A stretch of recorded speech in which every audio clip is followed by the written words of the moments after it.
The current trade war between the U.S. and Canada seems ever-changing and confusing after President Trump suspended tariffs on a number of countries yesterday. But the ongoing debate has been a reminder of how closely Mainers are tied to Canada in ways some of us may not know about.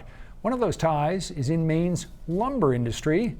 207's Don Kerrigan is here to tell us more about that. Don? Hi, guys. I think it's probably safe to say that the majority of Mainers live far away from where the lumber industry actually works.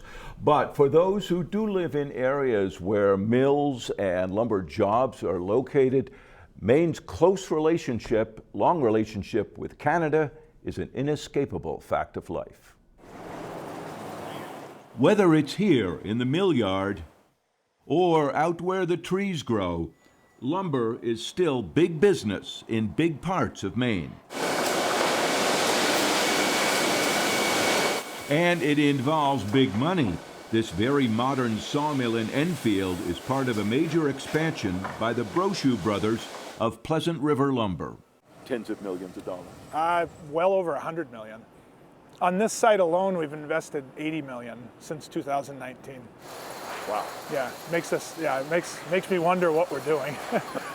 And as it always has, Maine's lumber industry operates and competes in a complex relationship with Canada.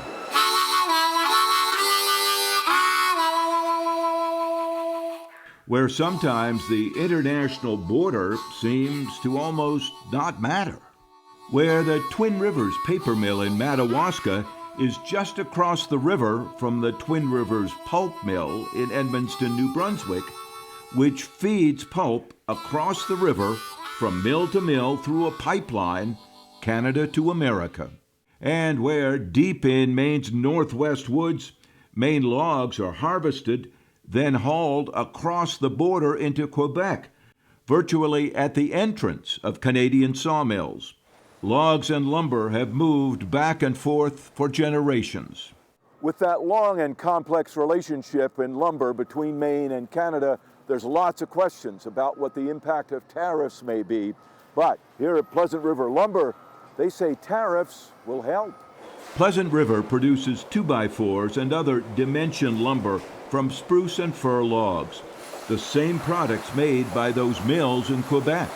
Over the last 30 or 40 years, we used to produce 1 billion board feet in Maine of softwood lumber. Now we're 400 million roughly, but we're cutting the same amount of wood. And the rest of that is being exported, and it's being converted into lumber and shipped back into the state or into the country. That's why the Brochus support putting a U.S. tariff on Canada. And have you lost business as a result of Canadian lumber? Oh, absolutely. Yeah. We fight that fight every day, and a big percentage of our lumber needs to leave the state because a big percentage of the lumber used in Maine is Canadian lumber. So we're kind of pushed out of our own market. And there is no U.S. lumber tariff on Canada so far, but there is a duty, a payment that's imposed on Canadian softwood lumber coming into the U.S. It's been around for years to counter Canadian government subsidies on their mills and other factors. That duty is currently 14%. The Brochus say it helps, but more is needed. If the tariff gets put on and it stays on whatever level that is, you will see an increase in production in at least the state of Maine, and most likely all over the country. There'll be more lumber produced. But Maine's forest and lumber industry has a lot of parts, and that includes this mill in Searsmont, where pine logs are made into boards that get sold into Canada. Robbins Lumber has been operating a sawmill here for 5 generations and is one of the largest producers of white pine lumber in the state. They ship throughout the northeast U.S. and into the mid-Atlantic, and also to 3 Canadian provinces. So we're kind of going against the flow. I think most people think that, Canada is shipping all the wood into the United States, and that's true for the most cases, especially in framing lumber. But for white pine boards, we actually do ship a fair amount of product into Ontario, Quebec, and the Maritimes. Robbins makes regular pine boards and has also developed a specialized series of boards with distinct patterns and edge styles. People like the rough texture. I mean, it takes paint better. Alden Robbins says the U.S. market is clearly their biggest, though Canada takes several of these big truckloads every week. But they are already feeling the impact of tariffs. With President Trump promising a 25% tariff on Canadian products, Canada imposed a reciprocal tariff on U.S. goods north of the border. So even though Canadian lumber is not yet being charged a tariff here, Robbins pine boards are charged a tariff when they go into Canada. Is that already killing off some orders? It has spooked a couple of people. They've held off. We do have customers that are sticking with us because it's just hard to supply the amount of footage they need in pine boards into Canada. So we've got people that are just like, well, we're just going to deal with it. So they're going up on their prices. That could hurt sales. Both companies have invested millions in modern computer-controlled sawmills.